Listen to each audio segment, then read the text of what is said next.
Hello and welcome to another episode of The Average EV. Today is the day that Volkswagen drivers, or at least most of them, have been waiting for. That's right, today Volkswagen drivers finally gain access to the Tesla Supercharging network. Let's get into it.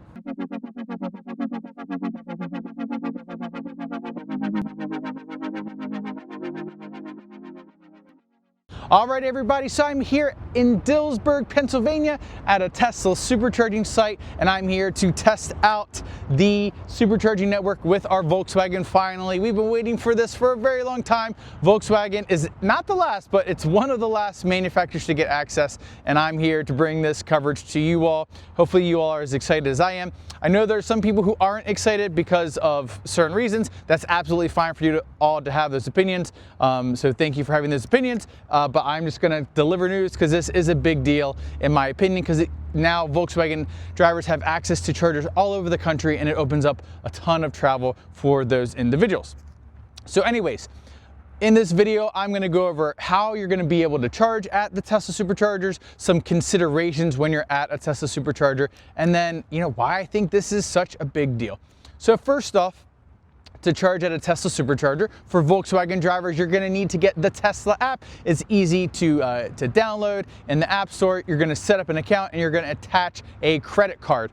Please note that Tesla does have I believe a $20 hold, but they clear almost instantly after the charging session is complete. Just want to make everybody aware of that. Additionally, Tesla has a membership that is $12.99 a month. It's really up to you as to whether you want to get that membership. It knocks about 25% off the price. I get it because I do use it enough where it makes it worth it. I think it's about maybe like 2 full charge sessions and you pretty much make your money. So if you're going to charge more than 2 times a month and you plan on using Tesla Superchargers, that's probably the way to go. If not, it's just good to have as a backup in the case where maybe you prefer Electrify America and you need to charge somewhere and Tesla is the only way to bridge you to that location, then you could use Tesla. So once you get that activated and you have everything set up on your phone, you go to a site, and then you're going to need an adapter. So Volkswagen has their own adapter. They're selling it for $200, which is actually a pretty reasonable price. Now, from what I can tell and I've read, it is actually the Electron adapter. I'm not sure where it falls as far as being the Vortex or the Vortex Plus, but it is some version of the Electron adapter. Here I have the Vortex Plus, which I have actually been enjoying a lot. I think it is a great adapter. But as I have kept with adapters this whole time, I recommend for people to do whatever their auto manufacturer says, just for liability reasons. You don't want to put yourself in a situation if it were to arise. Now, if you want to get an adapter, I do highly recommend this one because it is actually UL 2252 certified, which means it has passed all of the safety certification and is safe to use, which for me, I prefer that. And actually a lot of these OEM, they are not advertised as UL 2252 compliant or certified, so that just makes me wonder if they are. I know some of them probably would pass, but I'd love to see that stamp on all those OEM adapters as well. I also highly recommend the A to Z Typhoon Pro. Sorry, these names, they mix me up. If I mess them up, I'll fix down here below. I believe it is the Typhoon Pro. And that is another great adapter as well. And I actually just heard from a viewer that it has passed all of its testing and certifications. It will be UL 2252 certified. They're just waiting on the certificate so they can post that. So that is also another UL 2252 certified adapter, and I'll make a video about that later if you're interested. So those are 2 great options. Or like I said, get the Volkswagen one for $200. A couple other things considering the price. If you are a model year 25 ID.4 or I also believe ID.Buzz owner, you get a $100 coupon to take off the price, so you can get the adapter for $100. And it says that all model year 2026 ID.4s and ID.Buzzes, I'm assuming they're still making them for the model year 2026, are still going to come, they are going to come with the adapter standard, which actually is really nice and good on Volkswagen for doing that, because it will be a tool that people will likely want to at least have in their back pocket in the event that they would want to use it. So now let's get into the adapter. For this one, which will be very similar to the one provided by Volkswagen, you want to push this button. It allows you to push this in, and then you're going to open this up, pop it in, and you are good to go, and you can activate in the Tesla app to charge. So pretty easy process. I'm going to go ahead. It's been a while since I've had the Volkswagen, got to unlock, take it out. But I'm going to go ahead and take this out, take that out. There we go. And we are good to go. Now I'll talk about parking considerations later, but right now let's get this thing charging. I'm super excited about it. So because I just have my phone, what I'll do is I'll plug in, I'll have to stop video, I'll activate it on my phone, and then I'll show you all the rest. So let's go ahead and do the process. So again, push the button, put this on, there we go. Now I'm gonna plug it in. Just so you know, with this adapter, now nothing, it's not gonna be able to come out at all. Super safe, okay? So that's in there. Now I'm gonna go and I'm gonna activate on my phone. All right, everybody, I activated in the app. We're blinking white. We're looking for green.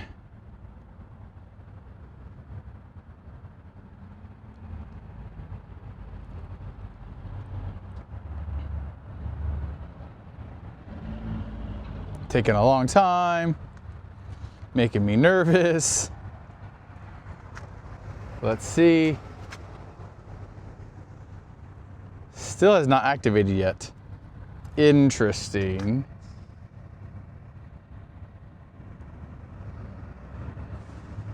So I'm not sure what's going on. Let me unplug, replug. Let me check the app too. All right, everybody, so I plugged in and it almost immediately started charging this time. I think it was because I waited a really long time to plug in, but there it is, it's green, it's authorized, and let's go see what the charging speeds are like. All right, everybody, so we are charging 85 kilowatts. The battery's cold, so that actually sounds about right. Usually we should probably be getting in the hundreds somewhere, but that's fine. And you can see the ID light is going, so we are getting a charge. Getting some of those Tesla electrons, super exciting. Thankfully that was super exciting. That was totally my fault. I had plugged it in and then I went to activate it and I had to go look at the number, and I think it had just stalled out. So I literally unplugged it. I plugged it in. I activated it right after I plugged it and it went almost immediately. It was actually really quick how fast it went. So that was good.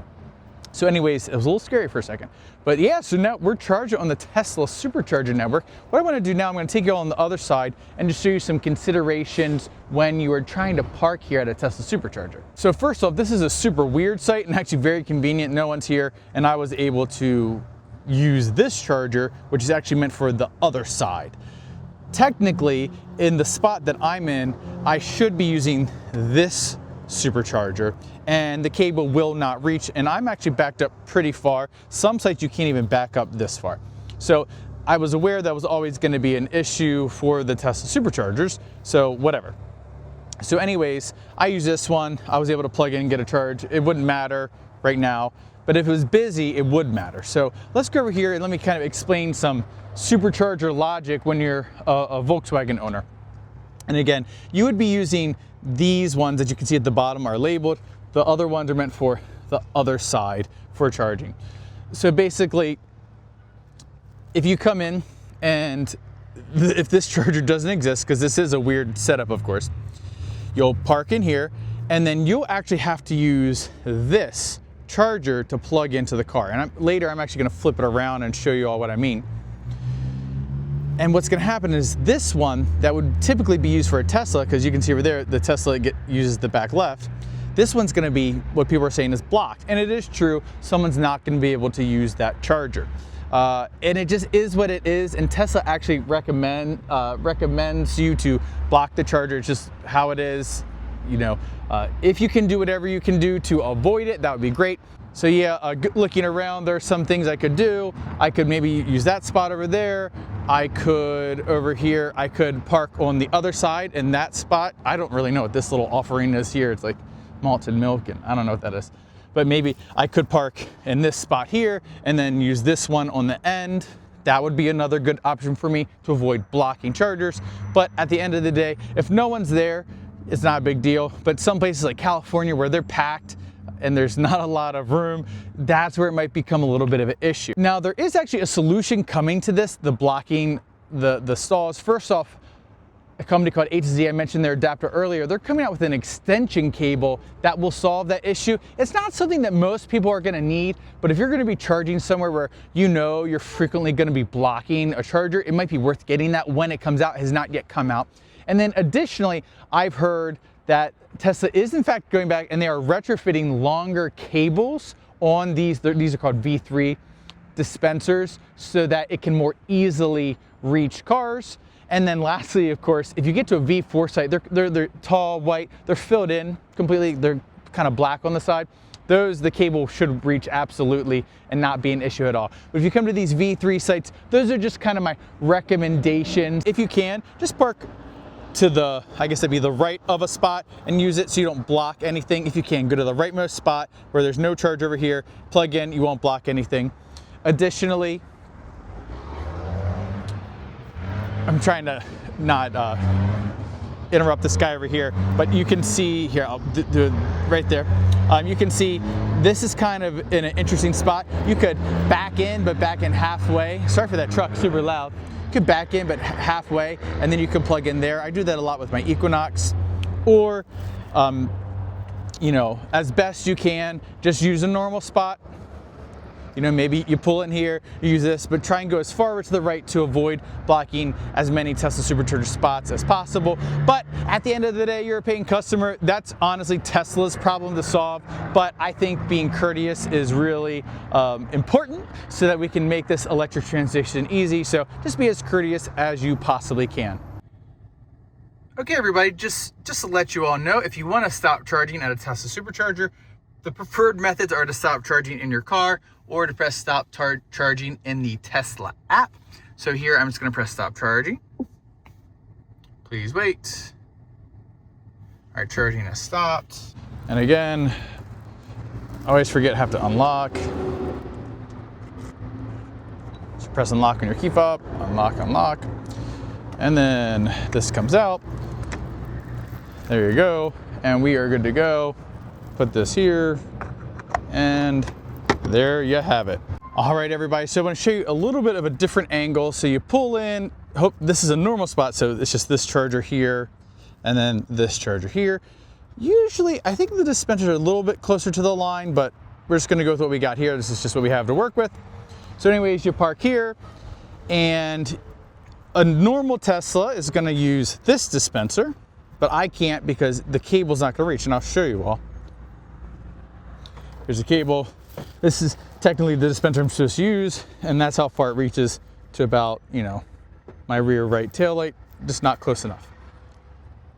So because of that, and again, this dispenser doesn't exist in most scenarios, I'm gonna have to use this dispenser. So I'll grab this, and you can see it will in fact reach, which is good. I probably could back up a little bit more if I'm being honest, but here we are. Sorry about that, I had to turn the camera off, you plug in, fits fine, there we go. And again, you can see this is actually a little too tight. I should probably back up a little bit more. Maybe I have at least a foot of room, so I should have done that, but it reaches fine. It'd be just to be nice to the cables, try and get as far back as you possibly can. But there are no bollards here, so just beware because you don't want to accidentally hit a charger. But there you go, that is working nicely, and I could activate the charge. Now I'm going to do one more scenario for you all. I'm actually going to go, because some sites, the dispenser is kind of like right in the middle. So I'm going to go to a site where that is, well, I'm going to park in a way where I'm kind of recreating that scenario. All right, everybody, so now I'm parked a little crazy, but typically if you come to a spot where the charger's more towards the middle, basically there'll be the line and that'll bisect your car. This site isn't set up like that, so I'm just parked as best I can. As you all can see, I'm like right in the middle of the two dispensers to show you all what it would look like. But this is what you're gonna wanna do, and I know you're gonna have the line running right in the middle of the car. Everyone's gonna think you're crazy, what's this guy doing? But this is actually what Tesla recommends if you are a car like mine and your charge port is on the air quote wrong side. Park in the middle, block the spaces so you can successfully charge, because they honestly would rather you have the cable plugged in nicely and not bend it than you trying to to not block anything and bending and damaging the cable. Hopefully I can find you all the picture of what Tesla recommends, but that's what they're recommending. So anyways, I come up here, I parked a little bit further back. I still could have went a little bit further. Anyways, this thing beeps a little too early for me. But now, grab the cable, plug it in, good to go, and that would work as well. So those are the two most common scenarios. But you know, you figure you're already blocking the charger, so just do your best to get as close to this one so you can plug in and not damage anything and be as safe as possible. It is a reality, you might get some strange looks. My experience is most of the Tesla Superchargers that I've been to aren't that crowded, so I don't really have to deal with most people. Most people just keep to themselves, but I could imagine, like I've said at other times in this video, you're in California, it's completely packed, maybe you'll get some dirty looks, but yeah, that's it. So hopefully that's helpful for when you're parking, trying to find a spot with your Volkswagen ID.4 or ID.Buzz. The ID.Buzz, I think the charge port's actually back a little bit further. It might be a little bit easier, maybe, but it's also a bigger car, so there's that. But anyways, yeah, really nice experience here. All right, everybody, so why is this such a big deal? I already kind of talked about it earlier, but you know, charging infrastructure is growing, it is improving. We have companies coming out of the woodwork, Ayana, we've got BP Pulse, we've got the Mercedes-Benz charging network. There are some others out there as well. Charging's getting better.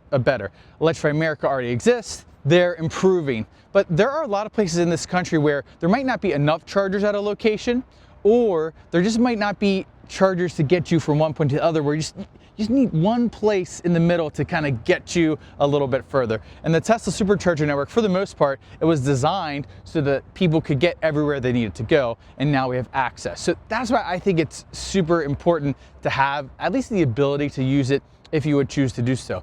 Additionally, sites like Electrify America historically have had issues with staying working all the time.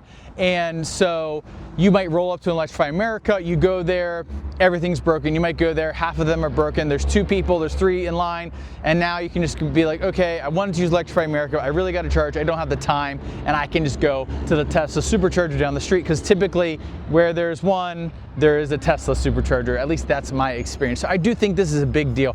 Like I said earlier, I know some people, for political reasons and business practice reasons, maybe they don't like Tesla and they would choose not to use that. I totally respect your opinion, but at least for me, I just like having the ability and access to go wherever I want to go, and Tesla gives that to me. Additionally, Tesla typically has the most competitive pricing. It's the lowest. Once you get the membership, it's even lower. That's why I like Tesla. Occasionally I'll find some places that are maybe a little bit cheaper. Ayana is definitely trying to be pretty competitive with Tesla, but it's just not the norm. And at least for me, like, I do like to save money, and I like to keep the road trip costs down as low as possible. So that's just another consideration for me when it comes to why I think it's such an exciting thing to have Tesla available. And also too, obviously time will tell with this, but since Tesla is more affordable, that might make some of these other charge point operators have to consider their pricing. You know, out there we have Pilot Flying J, it's, you know, we have canopies, great experience, super nice, but they're really expensive. I've seen, you know, 55, 60, 65, I think I've even seen 68 cents per kilowatt hour. And if I'm being honest, I'm just not charging there, or if I absolutely have to, I'm charging there for the absolute minimum so I can go get to an affordable charger. So hopefully everyone now having access will lower throughput at other sites, and they'll be like, wow, we really need to lower our price so that we can be competitive with Tesla, and that will be good for everybody, at least in my opinion. All right, everybody, so we are here at the end of the video. Hope you all have enjoyed it. I'm super excited. Hope you're excited too. If you are looking to get an adapter, again, I do always recommend to use the OEM recommended one, just for legal reasons, safety reasons. You know, they do say that it could void your warranty. Whether they'd actually be able to do that or not, I'm not sure. I hear a lot of people say they can't. I don't know. That's not what I want to deal with. I want to give you all the best information I can. So use the OEM if that's going to make you feel safe. If you are in the market for other adapters, I feel comfortable with the A to Z adapter and with the Electron adapter. Again, it's the hopefully I get this right. If not, I'll fix it below. It's the A to Z Typhoon Pro and the Electron Vortex Plus. Hopefully I got that right. Anyways, those are both adapters I feel comfortable with. The Electron adapter is already UL 2252 certified, and the A to Z adapter, it has passed certification. They put that out there in the open, and once they get the certificate, then they will officially be UL 2252 certified. So, you know, make your decisions however you want to. If you choose to either get the Electron or the A to Z adapters, in the description below there are links. I will be honest, those links do help me a little bit. And one is for Amazon, other is straight to the A to Z store. It does help me. So anything to help the channel so I can make these videos with my one camera and bring you all the content that you all are interested in. So that's all I have. If you have any questions, drop them down below. If you feel like I didn't answer everything, drop them down below, and hopefully I can fill in any gaps that may have been in this video. So if you haven't already, please remember to give a like, a subscribe, hit the notification bell, and I'll catch you all next time.